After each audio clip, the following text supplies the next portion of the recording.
Olá, eu sou Tânia Miele e esse é o ForenseCast. Hoje eu estou aqui em companhia de 2 peritos criminais, já aposentados, parceiros nossos de trabalho aí de longa data, quase 15 anos trabalhando juntos nas ciências forenses. E eu gostaria então que agora, para começar, cada um, né, se apresente, fale um pouquinho, né, da sua trajetória aí dentro do IC, da sua trajetória acadêmica também. Bom, primeiro as damas. Vamos lá, Margarete. Eu sou Margarete, eu comecei dentro da segurança pública cedo, como técnica de laboratório no Instituto Médico Legal. Daí eu me interessei pelo estudo da área forense. Já fazia curso de biomedicina e prestei o concurso para perito criminal. Trabalhei 14 anos atendendo local de crime e 14 no laboratório de DNA, onde eu me aposentei. Muito bom. Bom. Adilson? Bom, meu nome é Adilson Pereira, eu sou formado em Física, eu sou ligado à área forense desde a adolescência, tanto é que gosto do Sherlock Holmes, né? E usar a física, eu sempre quis usar a física na prática. E quando eu conheci a parte das ciências forenses, da perícia criminal, eu falei, é onde eu posso usar a física na prática. E fiz o concurso público, ingressei, foram 13 anos de local de crime, 8 anos de laboratório, e também a parte de consultoria da diretoria do Instituto de Criminalística.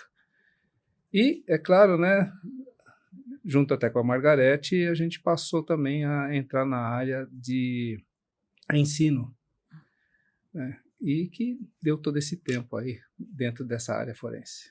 Muito bem. Bom, a Adilson acabou não destacando, mas enquanto, né, já estávamos juntos aqui no trabalho acadêmico, quando a Adilson assumiu a diretoria, né, literalmente a diretoria do Instituto de Criminalística. Então, é uma vida, né? Uma vida, são o quê? Mais de 30 anos, não é isso? Eu, 34, Margarete, 30 anos. De perícia criminal. Perícia criminal. É isso aí. Bom, nos conhecemos, né, num evento acadêmico, num evento de ciências forenses, num simpósio forense, realizado aqui pela nossa instituição, né, onde foram convidados a vir. O primeiro contato foi com a Margarete, por conta do acidente da TAM, né, que teve toda aquela repercussão, o laboratório de DNA do IC, né, trabalhando muito nesse caso. E eu me lembro que liguei para a Margarete, que tinha voltado do Japão, tinha interrompido as férias, né, que estava no Japão, e tinha voltado justamente para assumir ali, né, Margarete? Eram muitas vítimas, nós trabalhamos assim 24 horas por dia, porque tinham todas os envolvidos, as famílias esperando o resultado, né? Todos do laboratório tiveram que se envolver para soltar rapidamente o laudo, identificando as pessoas. E eu sei que vocês, inclusive, receberam premiação, né, pelo trabalho, porque eram, como você falou, muitas vítimas e conseguiram, né, a identificação ali. Então, foi nessa ocasião, né, que a gente teve, vamos dizer, o primeiro contato. E eu me lembro de ter visto a Margarete recebendo um prêmio e a publicação estava na revista de biomedicina, que eu também, biomédica, né, também recebia a revista. Então, eu vi a Margarete e falei, vou chamá-la para participar. E foi quando a Margarete falou, olha, meu marido também é perito e ele vai me levar. Então, se você também quiser que ele faça alguma palestra, né, ele poderá fazer. E eu, salvo engano, você fez palestra sobre criminalística e local de crime. Exato. Acho que foi isso mesmo, né? Foi isso. Isso mesmo. Falamos exatamente sobre isso, inclusive, surpreendentemente, na época, a gente fomos para o simpósio, e eu não sabia quem é que estava no simpósio. Aí chegamos lá e encontramos vários colegas nossos, né, do Instituto, dando palestra lá, e Alguns até alunos foram meus alunos. Na Cadepol, né?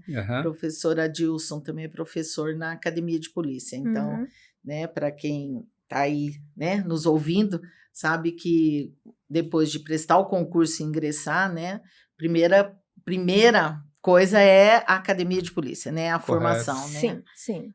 Então, o professor Adilson está lá também ministrando as aulas lá. Bom, eu acho que estamos falando de perícia, estamos falando de ciências forenses, então vamos começar falando da importância das ciências forenses para investigação criminal, né, para resolução realmente de crimes, e de uma forma ampla, né, porque quando a gente fala ciências forenses, são muitas áreas envolvidas, e aí vocês vão poder, né, falar sobre isso, dessa importância, porque juntam a parte prática com a parte acadêmica. Lembrando que os dois aqui são especialistas também em ciências forenses, aqui pela nossa instituição, com muita honra, muita né? honra. Com muita honra, que mesmo sendo docentes do curso, também foram alunos, né, do curso. E então acho que podemos começar falando disso, acho que trazer exemplo de algum caso que tenha sido midiático, porque quase todo mundo, né, acompanhou, para mostrar a importância e quantas áreas, quantos laboratórios estão envolvidos, né, na resolução de um caso, né? Eu acho que antes disso, até para a gente se situar bem e colocar a ciência como sendo algo tão imparcial, ela também tem que ser imparcial no sentido da sua liberdade de atuação.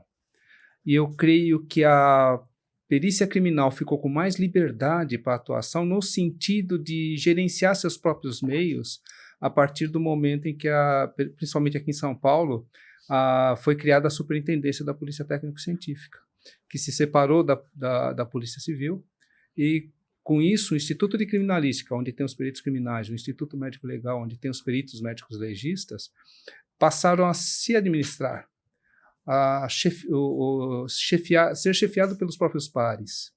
E, consequentemente, o direcionamento de recursos ficou mais específico para a ciência.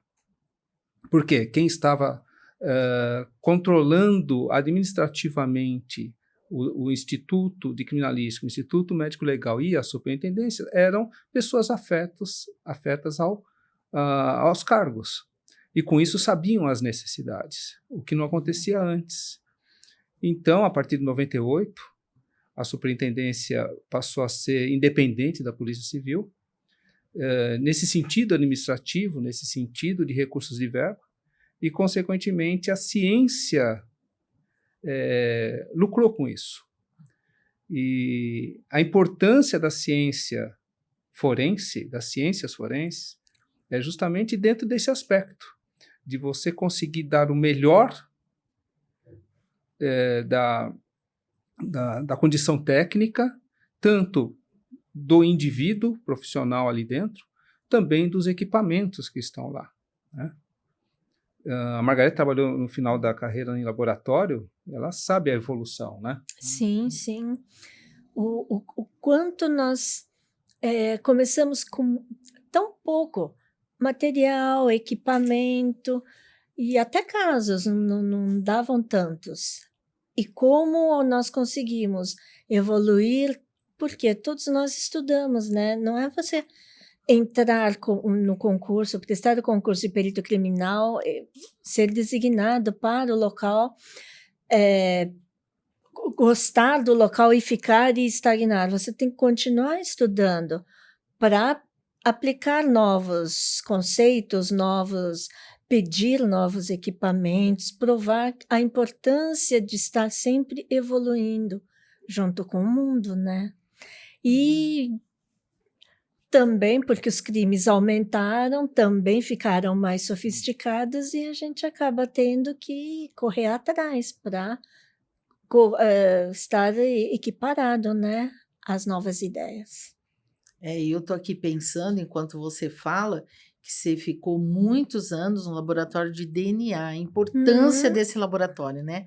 Quer seja mesmo, como você falou, numa identificação, né? No caso de identificação para poder entregar, né, aos seus familiares, né, aquele resultado, mas até mais recentemente, até na questão preventiva mesmo, né? Sim. Quando se partiu para a questão da como fala? Coleta de material em casos de crimes, né, sexuais. Sim, todos, é então, verdade. Você já começa também a não só ir pela identificação daquele post-mortem, vamos dizer, mas na prevenção e na ajuda, né, na investigação e buscar e prevenir. Certo. Né, porque aí você já tem também como, vamos dizer, investigar melhor, chegar realmente a um criminoso, evitando que cometa, né, outros crimes. Outros crimes, sim. Quando eu comecei como técnica lá no IML,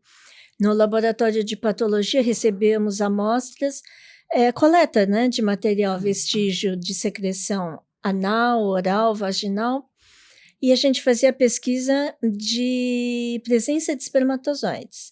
Eu só tinha isso, a pesquisa de espermatozoide, mas eu não identificava a quem pertencia esse espermatozoide.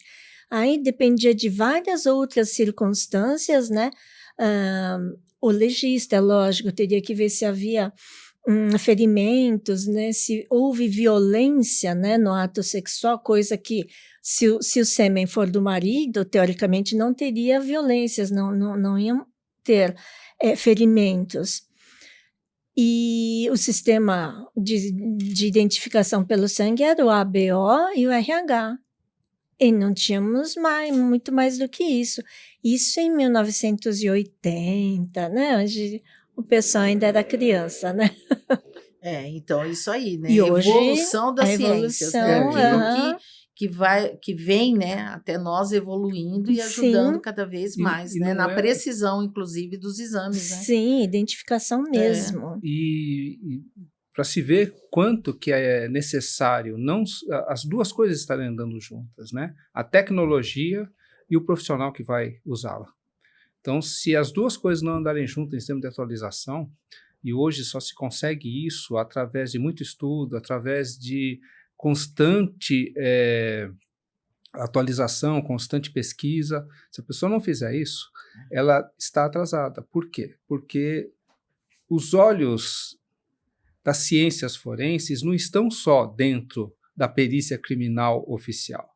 Os olhos das ciências forenses estão em todos os lugares que precisam estudar a acusação e estudar a defesa. Então, nesse aspecto, se manter atualizado é muito importante dentro da área oficial.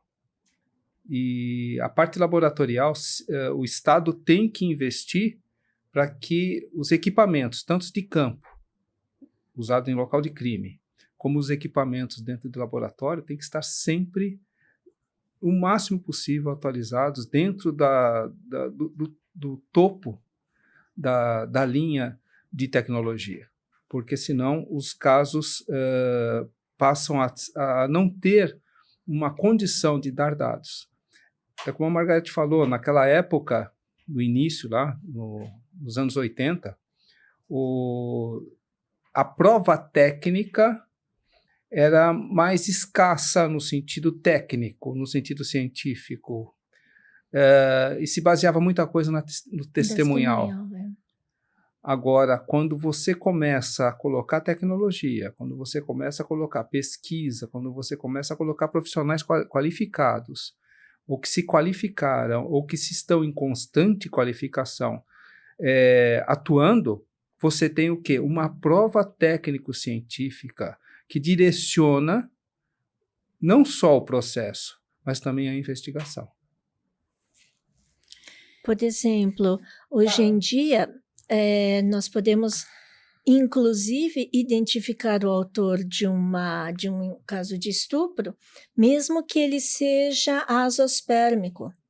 Não tem espermatozoide, eu tenho muito pouco espermatozoide, porque as células de descamação dele vão identificar as células masculinas que estão na presença da secreção da vítima do sexo feminino.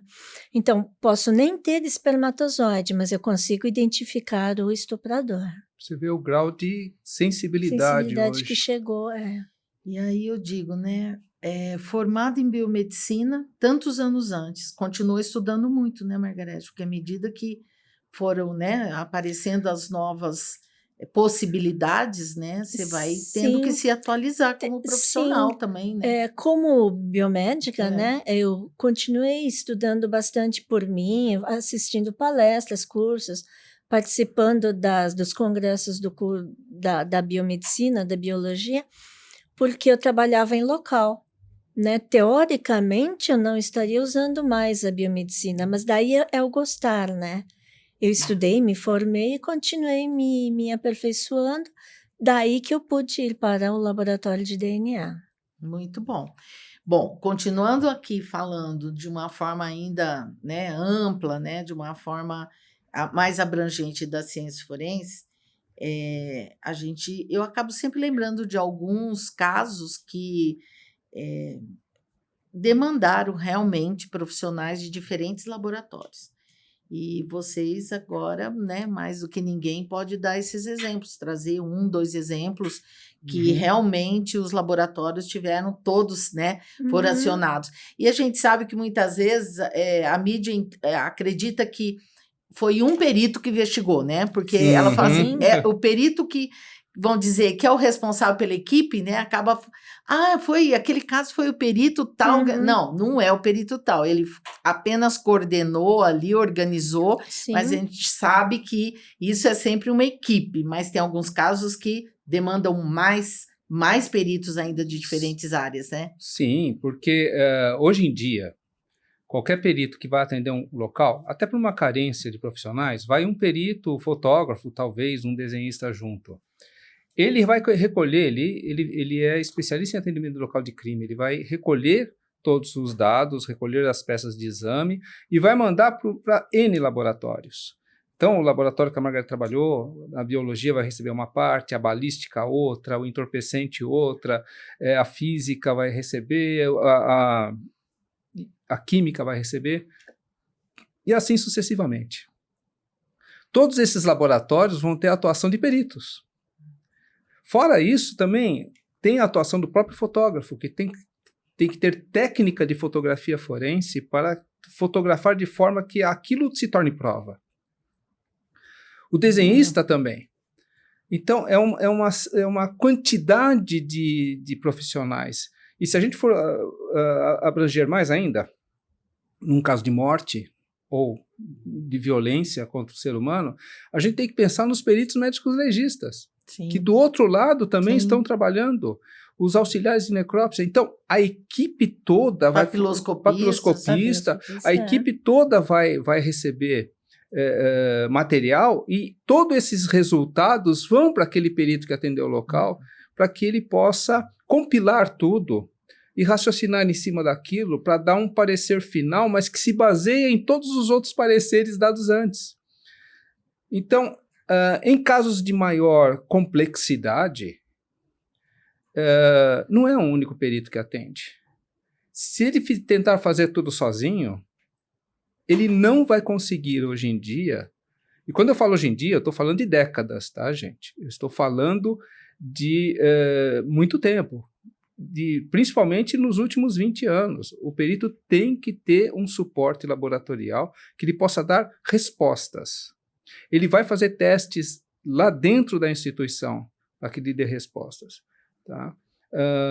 Um caso que teve muita participação de vários profissionais e que deu uma visibilidade às ciências forenses de forma muito grande foi o caso da Isabela Nardoni. Até hoje, é um caso que já temos aí quase 20 anos, né? Quase 2 décadas transcorridas, e é um caso que ainda é lembrado. Por quê? Porque muito do que se faz de perícia foi usado nesse caso. Na parte de identificação, né? Sim. De Você lembra quantos profissionais que chegaram a trabalhar? No local de crime, né, eu lembro que começou com o perito Sérgio, depois apareceu a Rosângela, depois a Márcia, depois a Mônica, Eu participei na parte laboratorial, o Hermindo, você participou junto com a Cristina, Juliana também. Os fotógrafos, teve lá o Gilberto, que inclusive é um dos professores de fotografia forense. A Juliana também, né? A Juliana é professora de DNA, ou é Na outra? época ela era técnica ainda, ela era a nossa técnica. Mas é a Juliana, né? Isso. E tem a outra Juliana Perita, que também trabalhou. Tem os médicos legistas, eu não lembro de todos, o Tiepo, né? Um dos legistas. Desenhista técnico que fez em 3D. Tem muitos profissionais, eu não vou... eu vou estar esquecendo muitos, são muitos profissionais que participaram. Todos eles deram informações cruciais. Ou sejam informações que deram, olha, isso que você está pensando é negativo, isso é uma informação crucial para quem está fazendo, tanto aqueles que falaram, não, isso é uma informação positiva, deu positivo para tal coisa. Tudo isso faz com que a conclusão de um caso, né, a conclusão colocada num laudo pericial, ela esteja direcionada o máximo possível para a verdade científica. Então, casos principalmente de repercussão, de grande repercussão, no sentido assim, repercussão no sentido da quantidade de materiais que tiveram que ser coletados. É evidente que quando você tem uma situação de uma figura pública, aparece mais na imprensa. Mas a perícia trabalha dessa forma, ou seja, o perito vai para o local, recolhe materiais e manda para os laboratórios, em qualquer caso. Agora, existem casos mais simples? Sim. Eu sou formado em física. Quando tem um acidente de trânsito e esse acidente não requer nenhuma parte mecânica a ser analisada, somente o acidente em si, eu consigo fazer com as minhas habilidades. Só que elas também são limitadas. Mesmo conhecendo acidente de trânsito, mesmo conhecendo física, há momentos em que eu vou precisar ou pesquisar com algum colega que conheça mais que eu, ou pesquisar dentro de literaturas, de artigos, tal, para que eu possa dar o parecer. Então, nada é feito de uma forma que você não tenha que ter um suporte. Sim. Bom, aqui a gente coloca a nossa marca, né? A nossa marca da multi-interdisciplinariedade, sim, né? Sim. Lembrando que, né, os nossos cursos, nossos projetos sempre foram montados assim, né? Sim. Entendendo essa necessidade realmente de diferentes áreas, diferentes formações, né? Na contribuição para o melhor resultado. Sim. Bom, tá todo mundo ouvindo, com certeza, e dizendo, tá, eles estão falando, e agora? E para eu ser perito criminal, né? O que eu faço para ser um perito criminal? E aqui, nós não vamos falar de perito judicial e assistente técnico, nós estamos aqui conversando sobre perito criminal, mas não posso deixar de lembrar que temos peritos judiciais, né, que não demanda de concurso, eles são nomeados pelos juízes, né, eles são cadastrados no Tribunal de Justiça como auxiliares ali, e é necessário, porque, né, o juiz não é especialista em tudo, precisa realmente de especializações e especialistas, né? Sim. E o assistente técnico, que não deixa de ser também um perito, e que, ao invés de ser nomeado pelo juiz, ele é, na verdade, contratado pelas partes, né? Normalmente, os próprios advogados buscam esses especialistas, peritos, para atuarem nos processos. Sim. Então, esse daqui é assunto para um outro encontro, né? Então, aqui nós seguimos na nossa questão da perícia criminal. Sim. E aí, como que eu me torno um perito criminal, né? Qual é esse caminho para eu começar? Depois nós podemos evoluir, né, falar o que esse perito, quais são as habilidades importantes, como que ele se torna um bom perito, mas é importante vocês já começarem dando aqui a dica, como ser perito criminal, né? Prestei concurso, tá bom? Sim. Vamos lá. Prestando concurso para perito criminal. Existem os peritos criminais estaduais, cada estado tem o seu número, né, de peritos, e os peritos criminais federais, tá, que prestam concurso lá em Brasília. São distribuídos para o Brasil inteiro. Eu prestei por São Paulo, né? Eu fui concursada aqui em São Paulo, fui trabalhar no litoral. Você exatamente vai trabalhar onde precisa de gente, onde precisa de perito, onde está escasso o número de peritos. Trabalhei em Itanhaém, voltei para São Paulo, aí eu trabalhei, lógico, né, com a minha formação em biomedicina, eu queria trabalhar em laboratório, mas não tinha vaga, trabalhei na rua atendendo o local de crime e gostei, fiquei bastante tempo até que surgiu a vaga no laboratório de DNA. Achei que dava para ir, fiquei com um pouco de medo, né, bastante tempo afastada da bancada, mas eu fui tranquilo, né? A gente, quando gosta do assunto, daí consegue se desempenhar bem. O concurso público, ele é feito, né, em algumas fases, né? Passamos por essas fases. Atualmente é uma fase escrita, né? Na nossa época tinha uma fase escrita, uma fase de perguntas orais, depois exame físico e depois a academia de polícia. Hoje em dia você tem uma fase escrita, uma fase de condicionamento físico e daí você é classificado para dentro do número de vagas que tenha, aí para a academia de polícia, e lá na academia de polícia você vai cursar disciplinas, tá? Essas disciplinas, hoje em dia o curso na academia de polícia, eu falo como professor de lá, ele está bem reduzido. Quando eu entrei, foram 9 meses, eu e a Margarete era da turma logo em seguida da minha, foram 9 meses de academia de polícia, e mais 3 meses de estágio. Hoje isso está reduzido, eles colocaram o currículo mínimo. Então, você tem aí 3 meses de academia e 1 mês de estágio. Então, uma pessoa que entre para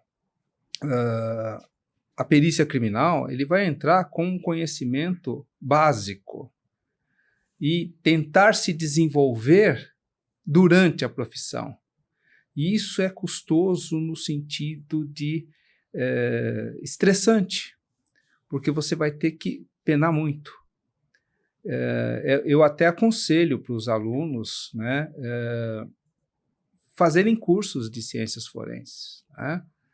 Alguns até perguntam para mim, né, do curso aqui de Ribeirão Preto, mas eu falo para eles, é muito importante, porque você tem uma abrangência maior, você vê com outros olhos a perícia. E voltando ao concurso público, né, a matéria que é colocada para estudo, geralmente é da área do direito, da área das ciências exatas e das ciências biológicas.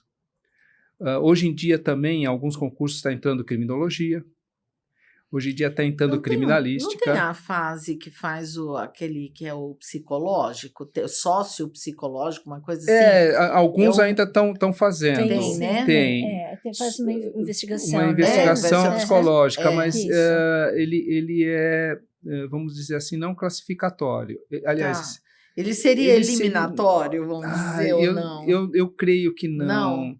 Eu acho que ele é mais assim, um indicador para que esse profissional, se passar, tenha alguns cuidados maiores ou não em relação à atuação dele. A não ser que seja identificado uma condição psicológica muito crítica. Aí sim. Muitas vezes essa avaliação já é feita na prova oral, né? Os professores, quando dá prova oral, já vê um comportamento... Em alguns concursos, né, que tem hoje em dia ainda a prova oral, também vem isso aí. Mas assim... E você falando dessa questão de não ter a condição para assumir, me fez lembrar dos problemas também que esses peritos enfrentam depois durante a sua carreira, e que muitas vezes são afastados mesmo porque realmente ficam doentes, né? Sim, o aí estresse, o estresse, aí a pressão, acaba realmente a gente, né? Ouve falar, eu me lembro de, nesses anos todos, né, que vocês vêm para cá, sempre trazendo a notícia, eu perdi um colega assim, outro assim, né? Muito. Porque realmente é aquela pressão, né? Pressão muito grande. Aquele trabalho. Eu lembro que quando eu estava como diretor do Instituto de Criminalística, no ano de 2011, nós tivemos 2 suicídios naquele período, um no interior e um em São Paulo. E foi quando a gente se reuniu junto com o superintendente, na época o Dr. Celso Perioli, e tentamos montar e montamos, né, junto com o Dr. Milton Sadal Caio, que foi um outro perito que trabalhava com a parte logística nossa, montamos um setor de psicologia, um setor de atendimento psicológico, onde 3 psicólogos faziam não só um atendimento na capital, mas em situações onde alguma chefia, algum colega percebia um comportamento não normal de algum outro colega, ele comunicava o seu chefe, o chefe comunicava a diretoria nossa, e a gente fazia com que um dos psicólogos fosse para o interior, se fosse o caso, para tentar aí conversar. Essa estrutura, imagino eu que ainda hoje esteja, quando eu me aposentei ainda existia, então imagino que ainda esteja lá, tá? E faziam vários atendimentos, em coisas assim de 1000 consultas ano, os 3 psicólogos, e não só para os peritos criminais, porque o fotógrafo participa do local de crime, vê as mesmas cenas, ajuda o perito na situação ali do local, o desenhista também, os administrativos também, porque esses acabam pegando o próprio laudo para fazer a emissão e acabam vendo cenas que podem chocar, né? Ouvem as histórias também. Então, em todas as áreas ali, acaba tendo esse tipo de atuação. E é necessário. Aliás, em qualquer profissão, né? É necessário. Sim. E a questão da segurança? Eu me lembro de histórias da Margarete contando de subir no muro, subir no telhado, e para poder chegar onde precisava. E a hora que vocês estão num lugar perigoso, que vocês chegam lá, como é que é feita a segurança do local, segurança de vocês, peritos? Bom, porque eu sei que vocês têm a sua arma, né? Mas sua arma é uma defesa, né? É isso, uma defesa. Vocês não vão lá para sair dando tiro, né? Pelo contrário, vocês precisam ser cuidados, né? E preservados ali naquele local para trabalhar. Como que... Quando o local é preservado, e é preservado pela Polícia Militar, eles sempre nos ajudam nessas ocasiões. Às vezes fecham o trânsito para a gente, permite que a gente suba em locais mais altos, mas impede, né, que outras pessoas fiquem. Sempre tem a ajuda deles. Somos todos colegas, então quando o fotógrafo vai para uma determinada região que é mais perigosa, tal, a gente fica, segura, apoia no sentido de apoio mesmo, de segurar a pessoa para poder ir. E assim a gente vai se virando, subir em telhado, descer penhasco, nunca quebrei. De bombeiros atuando junto, né? Uma vez que eu tive que fazer um local de encontro de cadáver no Manguezal, o bombeiro emprestou a bota dele, porque aí até minha coxa a água, né? Então ele gentilmente cedeu a bota para eu usar, tal. Voltei junto com o cadáver no caixão, bote, né? No bote, porque eu não queria pisar de volta, porque também já tinha entrado água, lama dentro da bota do PM, mas tudo bem, a gente tem que fazer. Vamos pensar assim, a vítima não teve ajuda quando precisou. Vamos ver o que podemos fazer para ajudá-lo agora, né? quando a gente Eu atua... acho que a família também, né, Margarete? Sim, Eu acho que se pensa muito, né, na família, entregar para eles, né? Sim, um A gente trabalho sabe, a gente perfeito, sabe né? até a questão da identificação, de encontrar realmente o corpo, né? Quantas famílias ficam esperando, Fica porque esperando, sem encontrar o corpo não fecha um ciclo, né? é E isso incrível A como parte psicológica da família sofrido, né? sofrido. Sofrido. muito. Aconteceu já de um casal vir buscar a alçada do filho, porque tinha que enterrar, porque precisava enterrar. E o que nós tínhamos era um fragmento de 3 a 4 centímetros, 12 centímetros quadrados. Provando que era. Provando que era. E eles ficaram satisfeitos em levar para enterrar um pedacinho de osso, mas tinham certeza que era o filho. E eu sei de uma família também que veio, já era moçada, aqui em Ribeirão, eles não são daqui, mas vieram aqui, na época no CEMEL, né? Centro de Medicina Legal, e identificaram, era o filho mesmo, já estava desaparecido há um bom tempo, né? E eles acabaram doaram, né, para estudo, pesquisa, ficou, mas para eles fechou o ciclo, né? Sim, acharam. Fechou, acharam, disso, identificaram, sabiam o que era, né? Isso é muito importante. Importante, né? E o perito, no momento, tem que saber respeitar isso, né? É um objeto de exame, você não pode se envolver sentimentalmente, porque senão você acaba levando o laudo para o seu lado mais sentimental, não, Emotivo, né? Então não. É uma peça de exame, eu tenho que solucionar isso. E a gente não leva o serviço para casa, deixa lá na bancada, no local, no laudo. Eu acho que, até voltando um pouquinho em termos da segurança, no segurança, local, o perito criminal e a sua equipe, ele precisa estar centrado em obter os dados daquele caso. É evidente, como policiais, nós andamos armados, mas você não vai ostensivamente, a gente não vai agir de forma ostensiva. Para isso, tem as outras categorias profissionais, o policial militar, né, o próprio policial civil, se tiver numa equipe de ronda, por exemplo. O perito ele tem que, sim, é como a Margarete falou, a arma que a gente usa é uma arma de defesa, não é uma arma de confronto, no sentido de que, se durante o evento da perícia você estiver numa situação, acontecer uma situação difícil, né, você tem como se defender. Mas o foco é não metralhadoras, calibre 12, 5 armas. Você tem que estar municiado com a ciência. Então, carreguei minha arma por muito tempo, até tive problema de coluna para isso. Carreguei minha arma por muito tempo, mas era uma arma de defesa.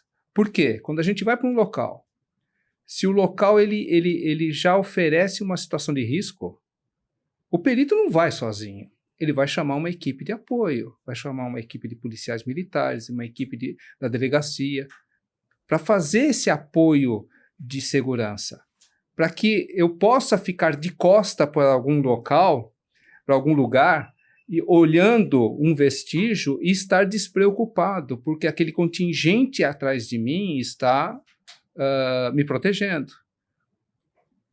O fotógrafo é a mesma coisa, ele vai estar fotografando. É claro que, se ele está fazendo uma função, o fotógrafo, e eu ainda não estou atuando, eu vou estar atento também para a segurança dele, no sentido de, olha, não anda para trás, aí tem um buraco, o tiro veio da direita para a esquerda, então você está posicionado exatamente na mesma linha, né, fotografa de outro ponto, qualquer coisa do gênero. Mas, se eu e ele estivermos atuando tecnicamente, são a outra equipe que preserva o local que vai estar atento a essa situação, independente do tipo de local. Quando a gente atendia fuga de preso, rebelião, encarceragem, a gente entrava nas carceragens, os presos lá, e os investigadores todos tomando conta da gente mesmo, para evitar qualquer movimento em falso dos presos, né? E a gente ficava lá medindo o tamanho do buraco que cavaram, ou tiram, né, uma parte da barra da grade, né? E que tamanho que é o buraco, o vão que se formou, a gente ficava medindo, descrevendo, fotografando os materiais que foram recolhidos pelos carcereiros, né? Muitas vezes tinha alguma faca, alguma coisa escondida, então eles recolhem. A gente mede e tal, fotografa, descreve, recolhe o material, leva tudo para a perícia. Margarete, eu sei que você é boa atiradora. Eu sei que você já ganhou até as competições aí, né? Mas você precisou já dar tiro não, era em alguma isso que situação? Eu ia comentar com ele. Andamos armados e nunca usamos. Nunca precisaram usar. Nunca precisamos usar. O Adilson uma vez contou que deu um tiro, né, Adilson? 2 tiros. Mas... foi uma situação em que eu fui atender, cheguei no local esperando que tivesse uma equipe de preservação lá. É uma das coisas de início de carreira que a gente aprende, né? E foi a partir desse ponto que eu dei ideia para todos os colegas, não só eu, mas reunido com outros colegas que passaram pelo perrengue, de fazer dossiê de área. Então, olha, onde tem um problema para ir, aonde é ruim, ou para se chegar, ou o ambiente é ruim no sentido de, olha, ali tem... É perigoso chegar ali, se não tiver ali pode tá envolvendo o tráfico de drogas, tomar cuidado, tal, ali tem que ir com proteção. E foi o que aconteceu. Eu fui atender um caso simples, só que era uma comunidade, e eu não sabia que era, só tinha um endereço. De repente, naquela época não tinha Waze, não tinha Google Maps, não tinha nada, era GPS, nada. Era um GPS manual, né? O guia de ruas. E a gente chegou lá e na entrada, né? Daí começamos a escutar tiros, né? Agachamos atrás da viatura, né? E ficamos lá. Eu estava armado, mas naquela época lá eu tinha só uma carga de munição, o que estava no revólver. Então eu dei 1 tiro, 2 tiros, pedimos apoio, né? Só para o outro lado mostrar que desse lado também tinha gente atirando. Ficamos na minha, daí chegou o pessoal do GOI, o pessoal de ronda ali da região, né? O grupo de operações especiais, né? Chegaram um monte, entraram, a gente não ouviu mais tiros, mas eu acho que até pela repressão de ter chegado. E daí, além de atender o caso que eu estava indo atender, também tive que atender um monte de vestígios de tiro dentro da comunidade ali. Mas é uma situação em que foi muito raro. Em 34 anos foi esse. Eu tirei a minha arma do coldre mais uma vez só. Uma situação também de rua, onde um casal estava brigando e eu vi que a situação ia passar por uma condição mais grave, né? A gente estava entrando com a viatura na via, e foi quando vi a cena. Daí, com o próprio megafone da viatura, né, eu pus no volume bem alto e gritei ali, polícia, parado. Isso assustou a própria pessoa, ele parou de agir, ele estava com um facão na mão, ou seja, a coisa poderia ir para longe. Era numa feira de quarta-feira que estava acontecendo, né, inclusive perto da onde eu moro, lá na Liberdade, e ele pôs o facão no chão, ficou paradinho. Nisso chegou a polícia militar, que também tinha sido acionada por causa da briga, e a polícia militar assumiu a partir dali. Mas eu saí da viatura com a arma na mão, porque se ele viesse na minha direção com um facão, né, foi as únicas vezes. Nós temos relatos de outros colegas que passaram por situações como essa, mas também é um relato em 30 anos, né? A não ser que a pessoa seja muito pé frio, né? Porque a gente chega depois que todo o fato ocorreu. Sim. Então, houve lá uma chacina, tá? A polícia foi acionada, a polícia militar, por exemplo, foi até lá, constatou que realmente houve morte. A polícia militar, um dos representantes deles que estão lá, vai até a delegacia, informa o delegado. O delegado ou vai para o local para confirmar, ou manda uma equipe para lá para fazer uma segunda confirmação e pegar já testemunhas e tudo mais. A partir desse relato, que já tudo aconteceu, o delegado vai chamar a perícia. A perícia atende, vou dar o exemplo aqui da capital, né, a capital de São Paulo. Né? Eu falo aqui porque eu venho da capital, nós estamos em Ribeirão, mas vou dar um exemplo. Lá na capital, uma equipe de perícia atende, em média, 10 distritos. Uma região de 10 distritos. Se tiver sorte, 2 equipes naquela área, vai atender 5 distritos. Então, se você está atendendo um caso num distrito, numa região, e de repente é chamado para outra, você tem que atender primeiro esse e depois vai para outra. E o que acontece? Isso vai denotar tempo. Vamos dizer que passe 4, 5, 6 horas até terminar o outro caso e até chegar nessa outra distrito. Aqui no interior, então, que são cidades, 10 cidades para cada equipe, é mais longe ainda. De uma ponta a outra, a pessoa vai percorrer 100 quilômetros. Então, no mínimo vai transcorrer ali umas 3, 4 horas. 3, 4 horas do tempo, às vezes, que o delegado chamou. Fora o tempo que aconteceu o fato. Então, quando a perícia chega para atender, a coisa já está fria, vamos dizer assim. A região já está com policiamento há muito tempo na preservação do local. Então, o confronto da perícia pode ocorrer esporadicamente? Pode.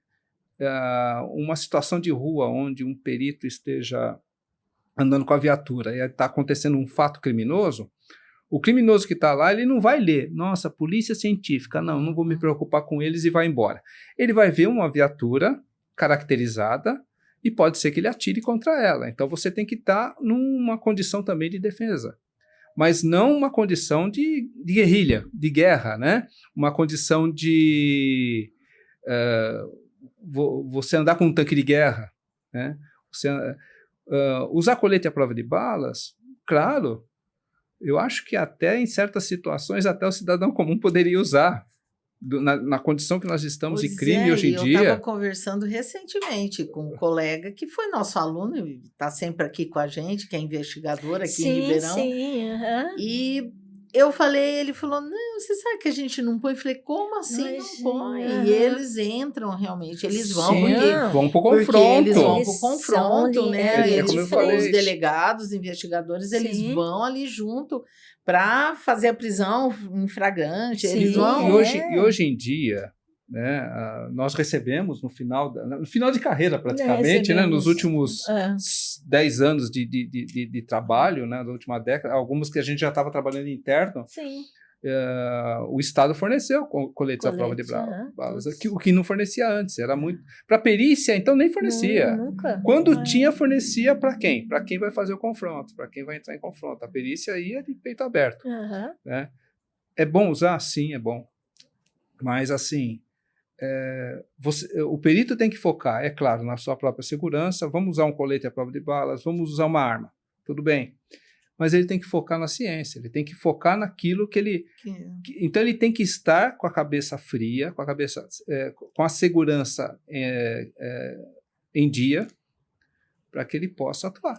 Ele não está lá para trocar tiros, ele está lá para uma outra questão técnica, né? Exatamente. Que o próprio nome já diz, né? E aí, então, a gente já vai pensando, ok, olha tudo que o perito passa, né? Bom, desde lá, né, do estudo para ingressar, para passar no concurso, passar pelas fases, fazer tudo, entrar. E como, né, agora voltando ao que a Dilson falou, hoje ainda... com uma formação reduzida, né, um currículo mínimo, ou seja, tendo que aprender muito realmente ali no dia a dia, na prática, né? E aí, o que esse perito precisa ter, né? Quais são essas habilidades dele, essas competências, essa questão, até podemos dizer, até de personalidade mesmo, de comportamento, né? O que é importante para que ele encare tudo isso, para que ele suporte, para que ele seja realmente um bom profissional, né? Acho que primeiro está em estudar, né? Estudar. Tem que estudar, não pode parar no tempo, você não prestou o concurso, passou e pronto. Agora eu vou ficar aqui até me aposentar, a aposentadoria para funcionário público é bom, não é assim, você tem que estudar. Você tem que saber, eu queria laboratório, mas fui trabalhar em local, então eu tive que fazer vários cursos, fiz curso, na época tinha muito acidente de trânsito com caminhão, fui fazer curso de freio de caminhão, éramos... Você vê que coisa? Éramos 14 mecânicos e eu assistindo a aula de freio a vácuo, freio motor, tal. Eles entendiam tudo, era incrível. Os mecânicos conseguiam entender e eu ainda martelava, ficava perguntando várias vezes, porque eu nunca vi, né? Eu não posso, eu nunca vi, não vou fazer. Né? Você tem que... Aí vou atender um local que é... Nossa Senhora, a leitura de tacógrafo. Hoje em dia é digital, mas antes a gente recolhia o disco de tacógrafo. Fiz um curso para a leitura de tacógrafo, porque eu recolhia e eu tinha que interpretar quanto tempo ele ficou parado, qual foi a velocidade no momento do acidente. E aí você tá vendo, de uma formação de biomedicina. De biomedicina. Ou seja, a primeira coisa, você tem que estar disposto a aprender coisas novas. Coisas completamente diferentes. Ter persistência, porque se você escolheu uma área de biologia, porque tua vocação era por ali. Sim. Aí você é obrigado, às vezes, ir para uma área diferente e aprender coisa de outra área. Porque ou seja, está vai ter que persistir nesse estudo. Se nessa área estava precisando de perito, eu não ia falar, então tá bom, eu vou embora, né? Então tá bom, vou estudar, vamos ver, né, como é que... uns colegas, eu atendi alguns casos de material que é carregado em caminhão, mas não é carregado, caminhão aberto, na carroceria amarrada. Por que arrebentou? Qual era a potência, a força, o quanto, né, esse fio, né? Essa atração, qual foi a atração que teve para que ela não aguentasse? Precisa contar o número de fios que tem aquela amarração, aquele... não é fio, não é barbante, vai. Uma corda, um cabo de aço também. O cabo de aço, quantos fios tinha o cabo de aço e se ele aguentaria o peso que estava carregando. Então, né, já aquele começa que está nos ouvindo, né, já pode começar a pensar que não é todo lugar que ele estará que ele vai chegar com aquilo e vai passar para o colega da outra área, né? Sim, vai chegar e falar, olha, agora é o pessoal da física que vai ver, viu? Sim. Agora é o pessoal...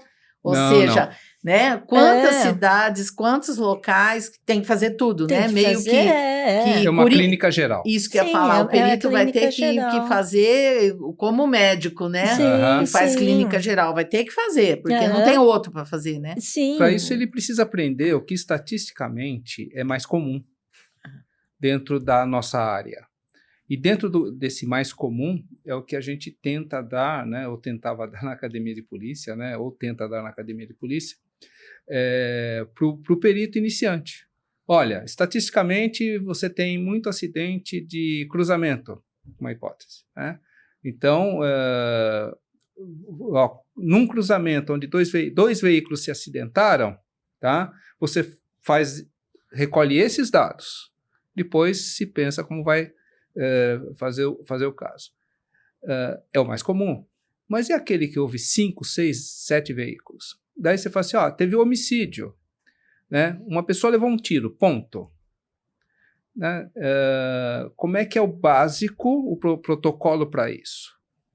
E se for uma chacina? E se não morreu e se não teve só as vítimas como vítimas, mas também o autor daquilo também morreu? Como identificar isso? Então, cada fase, a pessoa tem que pensar, né, o perito tem que pensar na sua atualização em cada momento. O que é comum aqui em Ribeirão Preto, talvez não seja comum na capital. Então, quando ele é transferido de uma área para outra, ele tem que também se especializar de novo. Buscar novos conhecimentos. Ele tem que saber que existem essas outras situações. Né? Por isso que a gente fala que ciências forenses ela é tão interdisciplinar, multidisciplinar, transdisciplinar, que o perito ele tem que estar atento o tempo todo em relação ao que ele está fazendo, onde ele está e o que ele está atuando naquele momento. e isso tudo que vocês estão colocando, essa coisa da clínica geral, me fez lembrar a questão de que os nossos peritos são muito bem preparados para o mundo, né? Porque outros países chamam até para poder, porque tem muita experiência, acontece muita coisa. A gente, quando conversava, né, com a professora Tânia, né, nossa parceira lá de Portugal, não tem crime, então, né? Que experiência de local, né? Tem um perito lá. Né? É verdade. E as especificidades, né? Como você falou, por exemplo, nosso outro parceiro Alfredo, do México, que para eles lá é diário, é tráfico humano, né? Toda aquela chacina. Então, quer dizer, eles até se especializam em alguns, né? Sim. E o nosso clínico geral aqui, muitas vezes, aquele perito está preparado para tudo mesmo. Com o tempo, você começa a ter uma experiência tão grande em tantas áreas, né, que, ou pelo menos naquele mundo que você está trabalhando naquele instante. Por exemplo, eu trabalhei em local de crime 12 anos. Depois eu fui para a sede do instituto, para a assessoria da diretoria. Depois eu fui diretor da física e trabalhei lá como perito do laboratório de física. Depois eu atuei como coordenador geral dos laboratórios. Então, para cada momento em que você está na sua carreira profissional, você tem que se atualizar dentro daquele momento, né? Quando eu estava numa área técnico-administrativa, que era a coordenação de laboratório, eu fui fazer cursos sobre laboratórios forenses, né? Quando eu estava na área de balística, eu fui fazer curso de balística. Eu fui para a Interpol, lá em Lyon, para o Congresso de Balística, porque eu estava na área de balística. Então, para cada situação, você tem que estar aberto para aprender e atualizar. E independente da sua área. E eu posso só dar um toque? A maioria dos colegas pode até se assustar com o nosso papo. Pô, caramba, nossa, eu sou sou advogado, entrei como perito, e agora? Tem que saber física, química, matemática, biologia. Você tem que saber, se você está atendendo um local de crime, você tem que entender o que se faz nesse local de crime para você ter as respostas. Para entender, você precisa pelo menos saber o básico de cada coisa. Sabendo o básico de cada coisa, você vai poder atuar. Por exemplo, precisa de alguma coisa, eu preciso coletar material biológico. Então, eu preciso entender um pouco do que se faz na área biológica para coletar direito, para quando a Margarete recebesse lá no laboratório, não recebesse coisa errada. Que dados eu preciso de física, já que eu não entendo tanto física, mas que dados eu tenho que recolher para que um colega que entenda mais de física do que eu e possa me ajudar. Eu, por exemplo, eu tinha pouca habilidade em astrofísica e astronomia, mas um colega nosso, o Ivan, conhecia, e um outro, o Ricardo, que é o professor nosso de desenho. Ele conhecia muito. Então, o que nós fizemos? Num caso lá em que envolvia astronomia forense, eu coletei os dados, o Ivan coletou os dados, tá? Reunimos os dois, vimos que a gente tinha uma carência em alguma área ali, precisava de alguém, e chamamos o Ricardo. Daí fizemos o laudo em 3. Então, houve ali uma situação...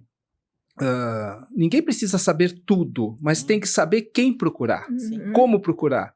E para isso você precisa entender. Por isso que estudar e ter conhecimentos de ciências forenses é importante. Você não vai conhecer tudo de todas as áreas, mas você precisa saber o que cada área faz, o porquê que você vai recolher aquilo, como vai recolher aquilo, como você vai preservar aquilo para que a resposta chegue para você de maneira correta.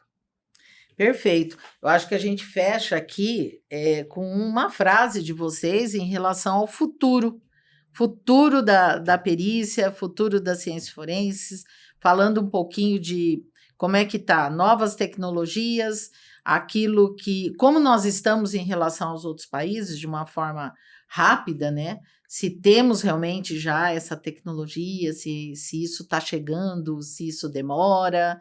Como é que vocês veem hoje, né, a nossa perícia? Deixa eu começar puxando Puxa para o seu lado aí. Pro seu lado.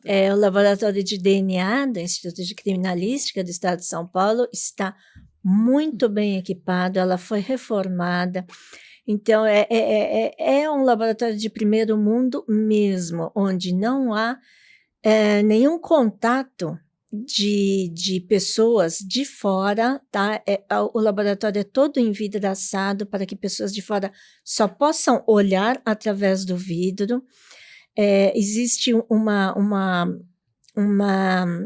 pressão de ar, né? De dentro para fora, para que nenhum DNA, né, perdido contamine o local.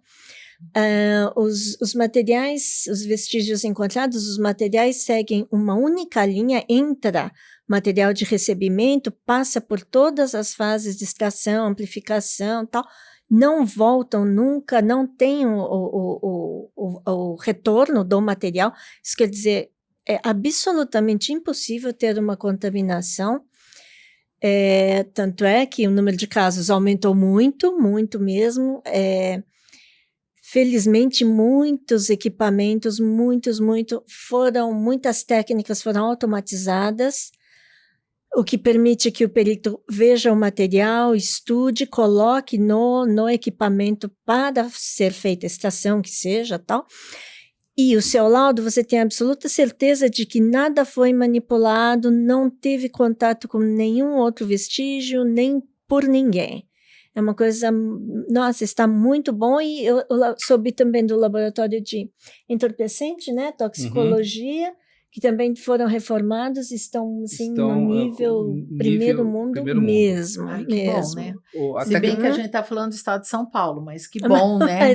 O que eu observo, Tânia, viajando pelo país, né, eu tive essa oportunidade pelos cargos que eu já exerci, e mesmo agora, por convites de dar palestra e tudo mais, eu vejo que as capitais no Brasil estão muito bem equipadas. Assim, bem equipadas no seguinte sentido, do que era há uma década atrás. Tá? Tem lugares ainda que carecem bastante. O interior dos estados é uma condição crítica em muitos lugares. Mas o que eu vejo hoje em dia é uma sede dos profissionais em querer aprender mais. Eu vou dar um exemplo de uma coisa que aconteceu há quase 20 anos atrás. Nós recebemos japoneses aqui, peritos. Há 20 anos atrás, eles se surpreenderam com o nível de especialização que nós tínhamos entre os profissionais. Tá? Eles viram que os profissionais buscavam especialização, tinha muito mestre, muito doutor, muito especialista, muito curso de lato sensu concluído. Viram que os profissionais, naquela época, 20 anos atrás, corriam atrás da informação porque nós não tínhamos equipamentos tão bons. Então, nós tínhamos que estar atualizados para suprir essa demanda, no sentido de que, poxa, eu não tenho equipamentos tão bons, então eu preciso estar muito bem atualizado para usar esse equipamento antigo e ele me dá a resposta que eu preciso. Hoje em dia, o que eu vejo, pela quantidade de casos que os peritos têm que atender, e eu estou falando do Brasil inteiro, né, e fiquem à vontade aí para os colegas se manifestarem, o que eu vejo é que a velocidade nossa para atualização tecnológica e a atualização profissional não correm juntas. Às vezes, a gente tem uma verba para um equipamento muito moderno e nós não temos o profissional que ficou atualizado para o uso daquilo. Nós temos também, às vezes, um corpo grande para uma certa situação de atendimento, mas esse corpo de profissionais não está atualizado para aquele atendimento, como um local de crime, por exemplo. Tá? Onde nós podemos ter aí uma carência grande dessa atualização. Eu vejo que o colega, quando ele vai para a rua, no seu primeiro, segundo, terceiro caso a ser atendido, a insegurança dele é muito grande. E com isso, o que nós temos? Se nós não temos um profissional que se qualifique bem, que se dê a chance desse profissional se qualificar bem, e nós temos aí cursos de especialização para isso. Se não se der essa chance para o profissional, de forma institucional ou de forma particular para ele, o que seria de forma institucional? O Estado investir no profissional, vai lá e faça o curso. Ou, de forma individual, a pessoa receber um bom salário no sentido de que ele possa dispor parte para bancar um curso. Tá? Eu e a Margarete, nesses anos todos, nós bancamos muitos cursos. Os cursos que nós fizemos nos Estados Unidos, que foi nesse que ela ganhou o prêmio de melhor atiradora, tá? O curso de perícia que nós fizemos lá, nós bancamos o próprio bolso, porque a parte institucional achou que não era de interesse bancar. Eu acho que isso precisa. O vínculo entre instituições de ensino e o vínculo entre a parte do Estado, a parte de sindicatos, a parte de associações, aonde consiga ter essa junção e trazer o profissional.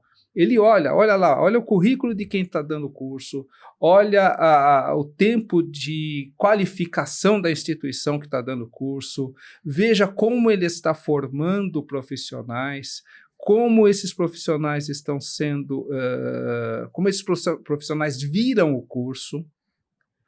Eu lembro que, numa das aulas que eu estava dando, e não foi na Academia de Polícia, foi na FVM, eu estava dando sobre dinâmica de tiro e trajetória de tiro em local de crime. Nós estávamos com um colega perito fazendo o curso. E ele falou para os outros alunos de lá, aproveitem bem, porque isso eu não tive em nenhum lugar, nem na academia de polícia. Então, nessa hora é que a gente fala, né? Primeiro, quem está falando? Olhe quem está falando, veja o currículo da pessoa, veja a atuação dela. Segundo, onde está atuando?